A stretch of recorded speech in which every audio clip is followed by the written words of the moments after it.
Est-ce que vous avez déjà ressenti une boule dans votre ventre avant d'aller travailler, une fatigue inexpliquée, une perte de motivation, ou même peut-être un sentiment de se sentir oppressé rien qu'à l'idée de croiser certaines personnes au travail?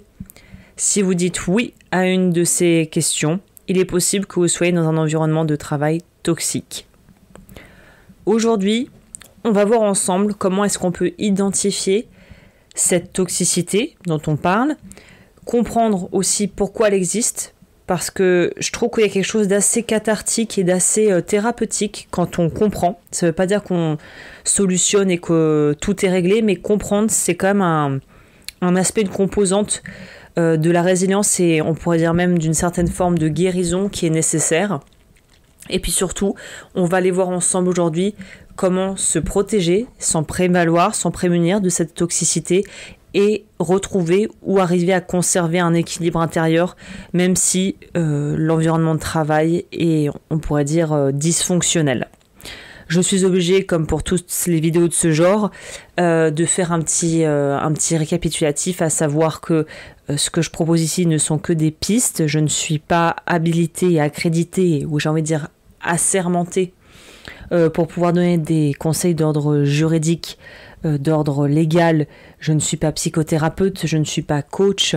Voilà, moi je parle juste du sujet avec mon prisme à moi, une partie, on pourrait dire un peu de mon expérience personnelle dans ce domaine, mais encore une fois, si vous avez besoin d'aide, que ça soit au niveau d'une détresse psychologique ou de recours légaux que vous voulez faire, si vous voulez porter des choses en justice, poser des actions en justice, là c'est clair que c'est pas vers moi qu'il faut que vous vous tourniez. Donc aujourd'hui, on va essayer de voir ensemble comment on va pouvoir identifier ça. La première étape, c'est comment reconnaître que l'environnement dans lequel vous êtes au travail, il est, on pourrait dire, toxique ou en tout cas dysfonctionnel. Encore une fois, ce que je vais dire, ce sont des critères assez généraux, donc je ne pourrais pas faire du cas par cas, ça vous parlera peut-être plus ou moins, mais on va essayer de voir ensemble dans les grandes lignes déjà. Si vous pouvez déjà cocher certaines cases, c'est que j'ai envie de vous dire que ça sent pas très bon. Donc les signes ou les symptômes qui sont observables dans une boîte, voilà, c'est vrai que je ne l'ai pas dit dans l'introduction, mais ça voudrait peut-être que je le dise maintenant dans la partie justement de l'environnement et comment le reconnaître, comment déceler, on pourrait dire, la toxicité au travail. Il y a quelque chose qui est hyper important de souligner, c'est qu'en réalité, là j'ai l'impression que je m'adresserai plutôt à des personnes qui sont salariées, qui sont dans le milieu salarial. Je pense pas que les entrepreneurs, les gens qui travaillent à leur compte seuls, par exemple, je sais pas moi, par exemple typiquement, vous voyez, moi mon activité annexe en plus de ce que je fais en tant que tarologue et voilà et de ce que je vous propose. Moi je suis aussi bijoutière à côté à mon compte. Et je bosse de chez moi, mon atelier est chez moi. Donc c'est vrai que je vais être beaucoup moins impactée parce que finalement je n'ai pas de compte à rendre ou de collaborateurs. Je sais que certains entrepreneurs ou auto-entrepreneurs peuvent avoir des collaborateurs et collaboratrices. Pour les personnes qui bossent en solo, je pense pas que vous allez trop être concernés par ce genre de problématique. Là, on va vraiment plutôt cibler des personnes qui sont en entreprise et qui sont généralement dans des travails, dans des fonctions publiques ou privées, dans du salariat des entreprises publiques ou privées. Je parle de ce que je connais par rapport à la France, mais je suppose que c'est quelque chose qui peut s'appliquer ailleurs. Donc voilà. Pour remettre un peu dans le contexte, là on parle plutôt de gens qui travaillent en entreprise et qui doivent bosser avec d'autres gens, que ça soit dans le commerce, que ça soit dans les fonctions publiques, tout ce qu'on pourrait imaginer où on a affaire à un patron ou à un manager et des collègues. Donc pour en revenir à nos moutons, comment reconnaître un environnement de travail toxique ? Eh bien écoutez, la première chose qui est très perceptible, qu'on sent tout de suite, c'est qu'il y a un climat qui est entre guillemets négatif tout le temps. C'est-à-dire des critiques, manque de reconnaissance, stress omniprésent, ça se tire entre les pattes entre les différents collègues, il y a des ragots, des rumeurs, des bruits de couloir, on est dans quelque chose de très compétitif, de très chiffre, de très résultat, de très est-ce que j'ai fait un meilleur score que toi, est-ce que j'ai accompli mon objectif, est-ce que j'ai on va dire, accompli plus de choses que toi. Voilà, déjà ça c'est un peu le terreau fertile pour que ça ne se passe pas très bien forcément dans une équipe. Le deuxième critère, on va dire, c'est ce qui serait dans la catégorie des jeux de pouvoir et de manipulation. Encore une fois, rappelons que la manipulation, c'est sur un spectre, c'est-à-dire qu'il y a un degré, on va dire, de manipulation qui est plus ou moins acceptable et tolérable en fonction des cas. Pour vous donner un exemple, un enfant qui essaie de convaincre sa mère de lui acheter des bonbons et qui lui dit « Mais j'ai été sage cette semaine, mais s'il te plaît, et puis tu sais que là, c'est bientôt mon anniversaire, allez, s'il te plaît. » Voilà, ça c'est une forme de manipulation que l'enfant fait, mais il n'y a pas derrière quelque chose de vil et de malsain. Donc, la manipulation est dans un spectre. Si on replace ça dans le contexte du travail, ça pourrait se jouer comment ? Ça pourrait être des collègues ou des supérieurs qui peuvent utiliser des émotions comme la peur ou la culpabilité pour asseoir leur autorité, pour avoir l'ascendance sur les autres, qui peuvent aussi diviser pour mieux régner, c'est-à-dire essayer de faire en sorte que l'équipe ne s'entende pas bien pour justement avoir le contrôle sur tout le monde individuellement. Ça peut être ce genre de choses. Le quatrième point qui est intéressant de voir, sur lequel il faut se pencher, c'est lorsqu'on a une charge de travail qui est excessive, donc complètement démesurée et disproportionnée par rapport à ce qu'on peut faire. Ça, c'est une technique pour vous faire crouler sous le travail et vous dire que vous n'êtes pas compétent, alors qu'en réalité, on vous demande une somme de travail qui n'est peut-être pas humainement faisable, et des supérieurs qui ont des attentes totalement irréalistes par rapport, je sais pas, aux chiffres, au rendement, à votre travail, à vos prestations, à ce que vous faites en fait. Donc pression constante, surcharge sans compensation, accumulation, escalade, lorsque ça escalade et que en fait ça ne fait que s'empiler, on n'en voit pas le bout. C'est un indicateur déjà que si on est surchargé au niveau du travail, que la charge de travail est non seulement conséquence, voire énorme, voire pas faisable, là c'est qu'il y a quand même quelque chose qui déjà nous indique qu'il y a quelque chose qui n'est pas équilibré dans votre job ou en tout cas dans l'entreprise, au sein de l'entreprise. Et le dernier point pour reconnaître si un environnement est toxique, c'est qu'il y a généralement une ambiance pesante. Ça rejoint avec le premier point cette espèce de sensation de climat négatif permanent et ambiant. Les ragots, des conflits, on se sent pas en sécurité, on se sent peut-être pas bien avec ses collègues, avec son responsable, avec son patron. Il y a quelque chose, outre l'aspect où on ne peut ne pas du tout avoir d'affinité avec ses collègues parce qu'on n'a pas beaucoup de choses qu'on partage en commun, on peut très bien n'avoir aucune affinité et aucun atome croché avec ses collègues et pourtant arriver à bosser de façon tout à fait fluide et cool. Donc là, on parle vraiment de quelque chose qui va au-delà de juste ne pas arriver à avoir des points communs ou des points d'accroche dans le job en fait.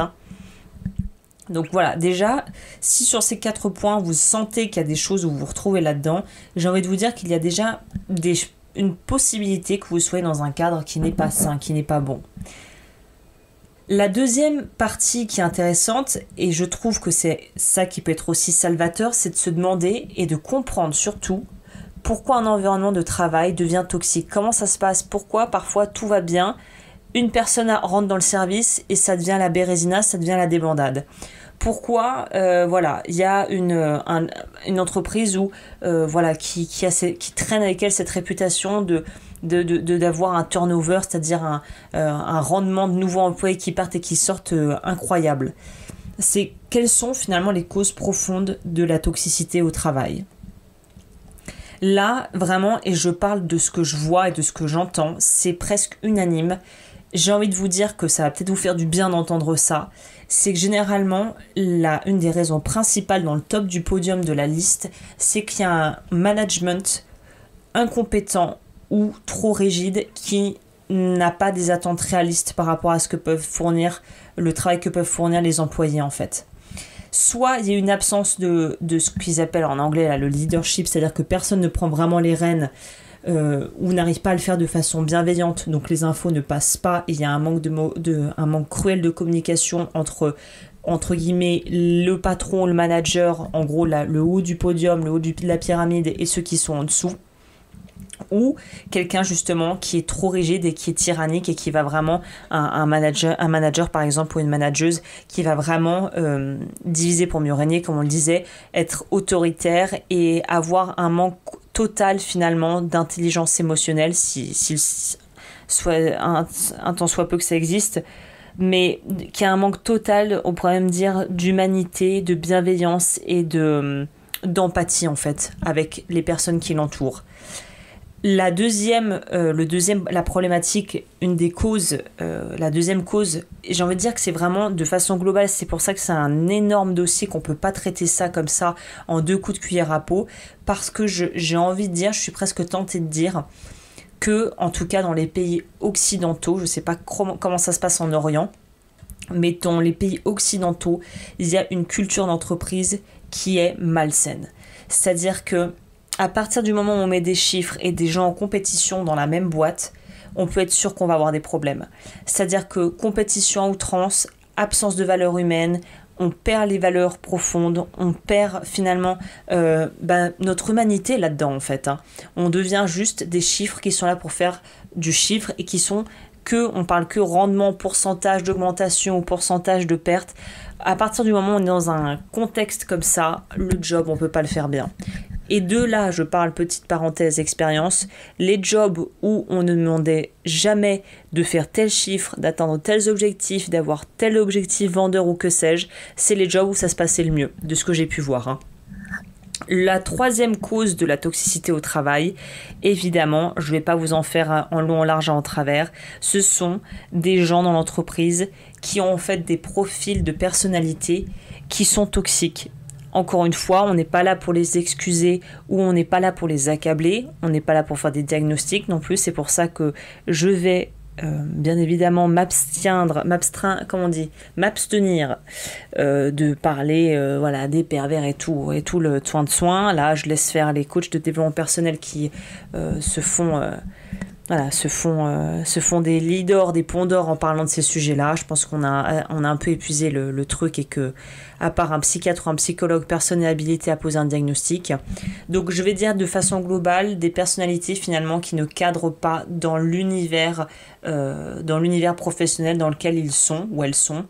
Donc on va parler de gens qui vont utiliser des outils de manipulation, qui vont avoir un ego qui va prendre le pas sur le reste, qui ont peut-être des fragilités émotionnelles qui font en fait qu'ils n'arrivent pas à gérer leurs propres émotions et du coup ça va se transparaître et ça va impacter l'entreprise et les collègues.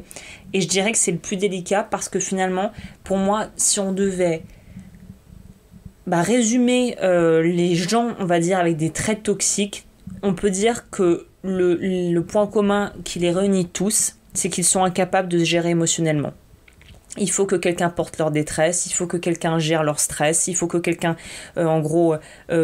subisse leur foudre quand ils sont en colère. Et en fait, ils sont au bord de l'implosion en permanence. Donc, il faut que quelqu'un tamponne et absorbe et prenne et porte leurs émotions et le poids de leurs échecs, en fait. Donc, ce sont des gens qui sont assez immatures émotionnellement, qui ne se connaissent peut-être pas ou qui ne savent pas comment se gérer. Et le problème, c'est que quand on est là pour bosser et qu'on ne devrait pas avoir à faire un espèce d'aspect presque de psychologue et même d'assistante sociale avec nos collègues qui ont des vies un peu compliquées ou des tempéraments un peu à la limite, qui sont toujours à la limite de la folie, pour parler simplement.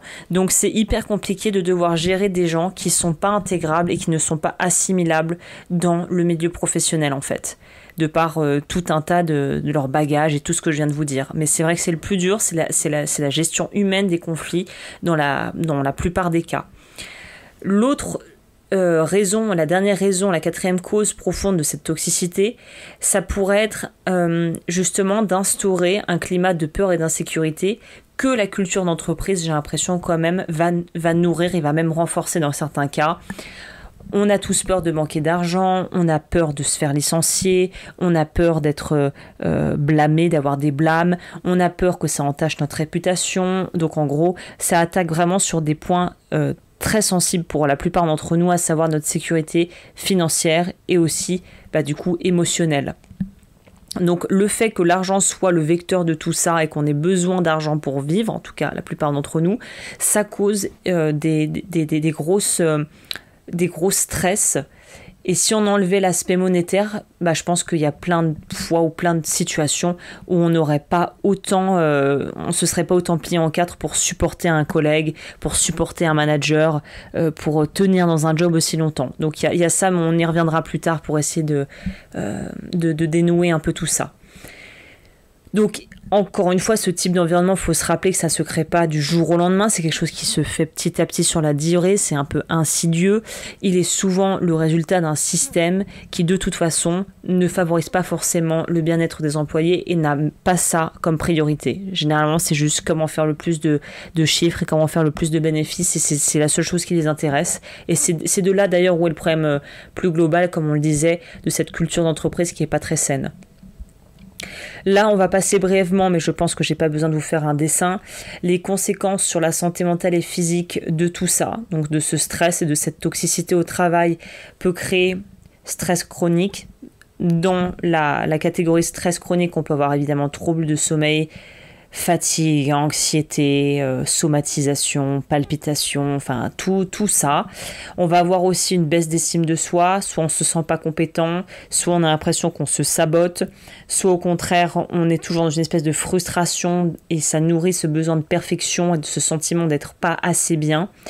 La ligne droite, si on ne se sort pas de tout ça, généralement, malheureusement, c'est le burn-out, quand on arrive vraiment au bout du bout, qu'on est au fond du trou, au fond du seau, et qu'on ne sait plus quoi faire. Généralement, c'est vraiment le dernier rempart qui va nous indiquer que si c'est le travail qui induit ça, qu'il faut qu'on fasse des changements parce que ça peut plus durer.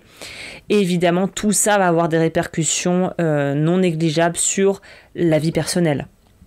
C'est-à-dire que si au boulot ça va pas, que dans nos vies de perso ça va à peu près, on va arriver à temporiser le temps qu'on peut, mais après les proches vont se retrouver impactés et on va ressentir que notre vie perso va en prendre un coup, évidemment. Que ça soit par rapport à l'irritabilité, aux problèmes de stress chronique qui vont après entacher tous les autres aspects de votre vie, à cette espèce de tension permanente avec vos proches qui ne devraient pas être là. Donc ça complique beaucoup une vie déjà qui est pas forcément simple à la base. Donc un travail toxique, ce qu'on peut retenir, c'est que ça va pas impacter uniquement votre carrière, mais ça va impacter votre vie tout entière. La dernière partie, après ce triste constat, faut bien le reconnaître, c'est comment est-ce qu'on peut se protéger et poser des limites. Comment on peut à minima essayer de se préserver dans un environnement qui est pas très sain et qu'on ne peut pas forcément changer. Là, on va parler plutôt de techniques qu'on va pouvoir appliquer à soi-même. La première chose qu'on peut mettre en place, c'est, et je sais que c'est tellement dur, mais peut-être que ça va vous faire du bien de l'entendre, ce message, parce que la première chose que je pourrais vous recommander, c'est prendre du recul émotionnel. Prendre émotionnellement un pas de côté et en fait, qu'est-ce que ça veut dire ? Ça veut dire ne plus tout prendre personnellement. C'est-à-dire, vous allez me dire, ouais mais bon, moi mon boss ou je sais pas, ma collègue est abominable, il n'y a qu'avec moi que ça se passe mal et qu'elle est insupportable. Même si c'est le cas, il faut que vous vous disiez que le problème, ça vient de cette personne, ça ne vient pas de vous. Cette personne, par ses agissements, reflète ses propres incompréhensions, ses propres incohérences, ses propres névroses.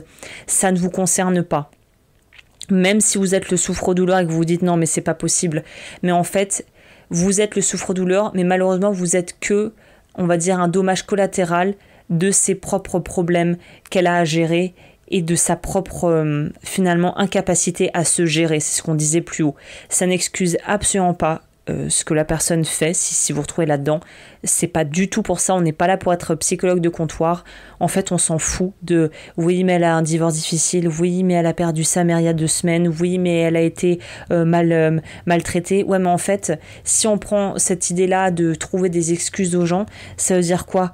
Que quelqu'un qui a eu un accident de voiture parce qu'il avait un taux d'alcool dans le sang au-dessus de ce qui est toléré et qui a tué un enfant et sa mère va arriver au moment du procès et dire « mais vous savez, j'avais beaucoup bu parce que ma femme m'avait quitté ».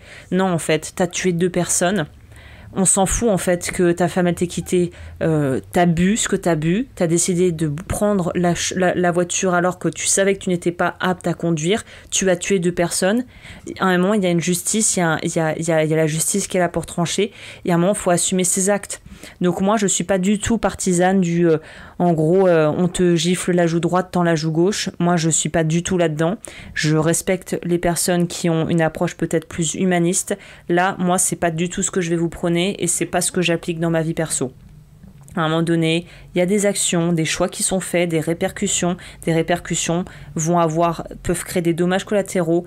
Et à un moment donné, il y a besoin de justice, il y a besoin de retrouver une certaine forme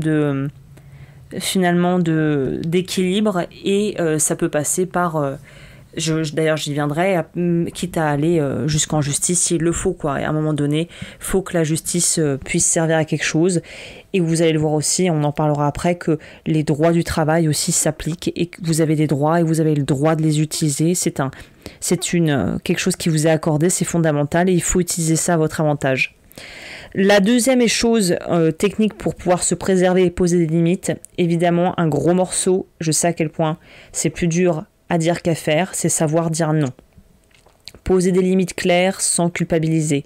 Ça, c'est un truc qui se travaille et généralement, on a des difficultés à le faire, soit parce que c'est pas dans notre tempérament, soit parce qu'on a peur d'être mal vu. Là, encore une fois, j'ai envie de digresser et de vous dire, vous n'êtes pas là pour être aimé par vos collègues ou par votre boss.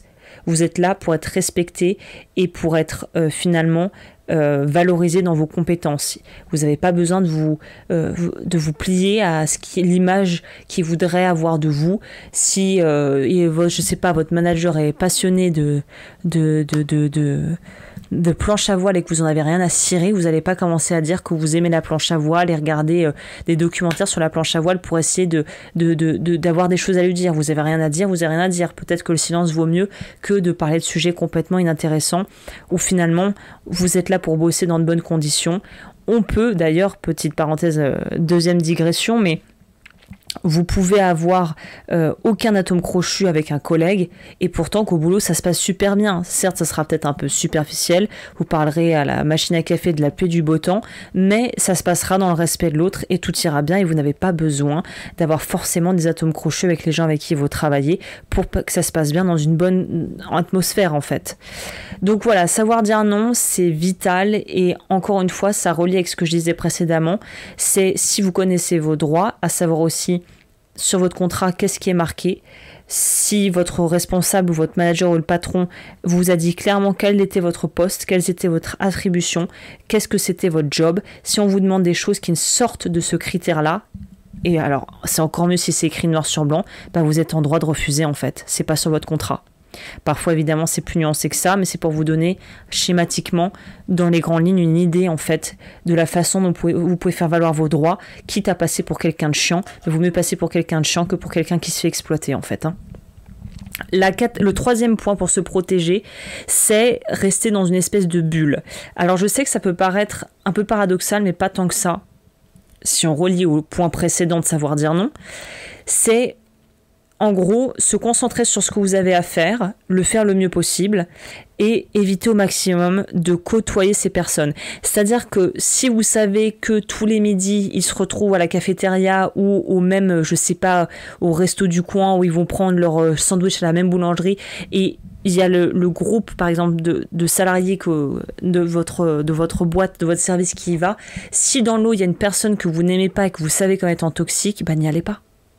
Ou alors, proposer autre chose si vous avez un ou deux collègues qui n'ont pas envie de faire partie du groupe, parce qu'il faut faire attention à ne pas se retrouver isolé non plus quand on est dans des configurations comme ça, mais vous avez le droit de dire écoutez, ça vous plaît, par exemple si vous avez un collègue avec qui vous entendez bien, ça dit qu'on aille plutôt manger des pâtes ou chercher un sandwich ailleurs ou une pizza à emporter, et comme ça vous vous dissociez du groupe sans pour autant vous isoler et vous n'avez pas à subir, par exemple, la personne toxique durant la pause déjeuner.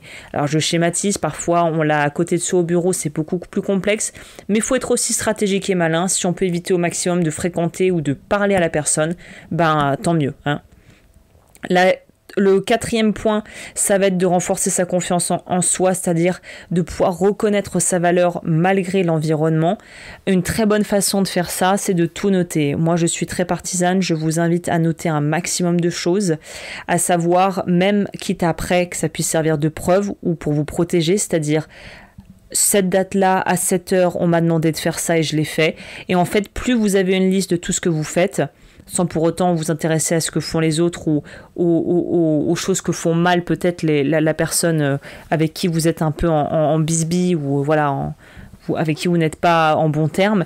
L'idée, c'est pas de parler des autres et d'être là un peu comme à l'époque de McCarthy en Amérique, de dénoncer son voisin. C'est juste de dire, moi je sais ce que j'ai fait, je l'ai fait comme ça, j'ai suivi les règles et les ordres qu'on m'a donnés, on m'a dit de faire ça, je l'ai fait. J'avais ça à faire, je l'ai fait, telle heure, telle date, et vous notez tout et vous prenez le maximum de preuves, parce que si un jour vous devez amener ça en justice, là vous avez des trucs tangibles, vous avez des preuves tangibles qui pourront peut-être être reçues pour monter un dossier. Pareil également, si vous êtes face à quelqu'un de malveillant qui en plus essaye de vous manipuler, et comme on dit en anglais, il y a un terme, c'est le gaslight, qui est tiré d'un super film que je vous recommande à 200%, qui a d'ailleurs donné le nom à ce terme psychologique en anglais de gaslighting. C'est du coup Gaslight avec Ingrid Bergman, sorti en 1946, je crois, qui est un super film. Vraiment, je vous recommande, rien que pour l'aspect non seulement la culture générale, mais en plus le film est très bien ficelé. Ça explique ce qu'est le gaslight. Le gaslight, si je devais vous la faire court, c'est quand on vous fait douter de votre propre santé mentale et de votre propre capacité à raisonner par vous-même. Typiquement, vous savez que vous avez fermé le coffre à 18h, la personne va essayer de vous faire croire que vous ne l'avez pas fermé. Et en fait, c'est un lavage de cerveau passif, et à force de vous le dire, vous allez croire que vous n'aviez pas fermé le coffre alors que vous l'avez fermé. Tout écrire et tout concilier dans un calepin ou dans quelque chose que cette personne, évidemment, auquel elle ne pourrait pas avoir accès, va vous permettre de vous dire « Attends, elle me dit que je ne l'ai pas fait, là je sors mon calepin ou mon mémo sur mon téléphone, à cette date, à cette heure-là, il y a marqué que j'ai fermé le coffre, donc cette personne ment. » Et à partir de là, on peut essayer de se sortir de certains bourbiers si on est face à des gens vraiment malveillants. Le 5e point, évidemment, j'ai envie de dire un incontournable, c'est de demander du soutien. N'hésitez pas, parlez à un collègue de confiance, parlez à un thérapeute, parlez-en à votre RH s'il y en a un ou une. Ils sont là pour ça normalement à la base. Les responsables ressources humaines, ils sont quand même là pour gérer l'humain. Donc n'hésitez pas, si ça ne va pas, si vous pouvez faire jouer, s'il y a un psychothérapeute, un psychologue qui est remboursé par la boîte ou pris en charge par la mutuelle de la boîte, allez-y foncez. Si vous sentez que vous coulez, il faut demander de l'aide, que ça soit demander déjà à nos proches, au secours je m'en sors plus, à un collègue de confiance, à un manager bienveillant, mais là il faut vraiment pas se laisser sombrer et surtout pas tomber dans l'isolement. La dernière partie, et avant ça quand même je tiens à préciser que se protéger dans un environnement toxique, c'est pas du tout être faible, mais au contraire c'est faire preuve de force et de résilience et d'intelligence. Donc n'hésitez pas à demander de l'aide, si vous en avez besoin, faut le faire. La dernière partie ici qui nous intéresse, c'est quand et comment quitter un travail toxique. Encore une fois, je ne suis pas ici pour vous dire quoi faire, juste pour vous donner des pistes de réflexion. J'ai envie de dire que là, je vais utiliser quelque chose de très concret, encore une fois, pour toutes les personnes qui ont déjà eu affaire, je pense, à un médecin ou un chirurgien pour une opération ou à un choix de traitement peut-être important. Le médecin ou le chirurgien c'est un droit c'est un droit que vous avez, qu'il est obligé de faire appliquer. C'est vous parler de ce qu'on appelle le risque-bénéfice ou bénéfice-risque. J'oublie à chaque fois dans quel sens c'est. Qu'est-ce que c'est le bénéfice-risque ? C'est qu'en fait, avant une opération, le chirurgien ou le médecin se doit de vous dire les bénéfices que pourra apporter l'opération, mais aussi les risques qu'encourt le patient s'il fait cette opération. Typiquement, pour donner encore un exemple très simple, vous avez des problèmes de cœur, il vous propose de vous faire opérer ou de mettre un pacemaker. Les bénéfices, c'est que vous pourrez éviter peut-être l'AVC ou les problèmes cardiaques. Le risque, c'est peut-être que si vous réagissez mal à ce qu'on donne pour pouvoir vous anesthésier généralement, si vous réagissez mal au produit, peut-être que vous vous réveillerez jamais. Ça, ils se doivent de vous le dire, sachez-le. Ça, c'est aussi un point à mentionner au passage. Bénéfice-risque. Là, pareil pour le boulot. C'est quoi les bénéfices, c'est quoi le risque si je reste. En gros, c'est quoi les avantages, c'est quoi les inconvénients, quitte à prendre un morceau de papier, faire 2 colonnes et vraiment vous poser avec ça, parce que ça va être la façon finalement la plus claire de pouvoir voir si ça vaut la peine. Pour la partie risque, j'ai envie de vous dire que si votre santé mentale et physique est en danger, s'il n'y a aucune issue d'amélioration, et si l'impact sur votre vie personnelle devient trop lourd, et si malgré le fait que vous avez essayé de changer des choses, d'instaurer des changements, ou peut-être qu'un manager ou quelqu'un a essayé et que ça ne change pas, c'est sans succès, il y a quand même de fort à parier qu'il vaille mieux que vous partiez de cet environnement parce que vous allez peut-être y perdre plus que des plumes. Dans le cas où vous vous dites ouais bon je suis au bout du bout en fait, en plus Agnès, maintenant que j'entends ton podcast, je me dis effectivement ça pue et là il n'y a pas grand chose à faire. Ce que je peux vous proposer maintenant, c'est comment créer un plan d'action pour partir sereinement. Déjà, c'est de rechercher discrètement, de commencer à regarder s'il y a des offres d'emploi dans ce domaine, si vous voulez rester dans ce domaine, et de vous mettre soit sur France Travail, c'est ça maintenant que ça s'appelle, ou sur Indeed ou des choses comme ça pour voir s'il y a déjà des offres d'emploi dans votre secteur, dans votre région. Évidemment, je vous conseille d'en parler à absolument personne au travail, à part si vous avez quelqu'un de confiance, parce que si la personne avec qui vous êtes en porte-à-faux le sait, peut-être qu'elle va essayer de vous mettre des bâtons dans les roues. La deuxième chose à faire, c'est d'évaluer votre situation financière pour préparer la transition, parce que oui, s'il y a un mois de préavis, vous n'arrivez pas à négocier votre chômage, ou que vous devez être licencié et partir quand même à malpropre, il va falloir pouvoir se retourner, ce qui veut dire devoir mettre un minimum de côté pour être tranquille au moins un mois pour pouvoir subvenir à ses besoins, voire 2. La troisième étape, c'est éventuellement voir si vous ne pourrez pas vous former, c'est-à-dire peut-être faire une formation qui est prise en charge par un organisme. Si vous cotisez pour ça, pourquoi pas. Ce qui me vient à l'esprit, la première chose, c'est le CPF. Et envisager la reconversion si vous êtes vraiment dégoûté de votre job et que vous ne voulez plus jamais avoir affaire à ce genre de choses. Ça peut être une idée. Reconversion professionnelle peut potentiellement dire financement, peut potentiellement dire aide pour lancer votre projet. Et évidemment, la dernière étape qui est l'étape clé, et là je vous conseille presque d'aller voir un avocat si vous avez quelqu'un ou... Je crois quand même des avocats d'office qui peuvent vous aider gratuitement, il faut se renseigner. C'est de rédiger une lettre de démission ou de négocier votre départ en mettant toutes les chances de votre côté. Voilà. Et encore une fois, parfois, la meilleure chose qu'on puisse faire pour soi, c'est de partir. C'est pas facile, ça fait peur. Parfois, on peut pas faire ça comme ça se fera pas en 2 jours. Mais faut se dire que il faut faire aussi ce qui est le plus... il faut penser à se préserver aussi soi, en fait. Et je sais que c'est pas facile, c'est pour ça, j'ai pas de solution toute faite. Je pense que c'est beaucoup plus complexe, c'est à prendre au cas par cas. Mais il faut savoir quand trop c'est trop, Voilà, eh bien écoutez, elle est longue cette vidéo, j'espère que ça a pu vous aider à y voir plus clair. N'hésitez pas à partager votre situation dans les commentaires. Pour celles et ceux qui ont réussi à survivre, à réchapper, à se sortir de là, peut-être que votre message sera lu par d'autres et pourra leur donner un peu d'espoir. Je sais que l'espace commentaire est un endroit aussi où vous pouvez entre vous justement vous soutenir, c'est un lieu d'échange à la base, c'est fait pour ça, donc n'hésitez pas. Si le sujet vous parle évidemment, bien un petit pouce en l'air, partagez la vidéo à qui vous pensez en aurait besoin, vous abonner pour voir plus de mes podcasts à venir. Et sur ce, moi je vous dis, prenez bien soin de vous, c'est important, et à bientôt pour de nouvelles aventures.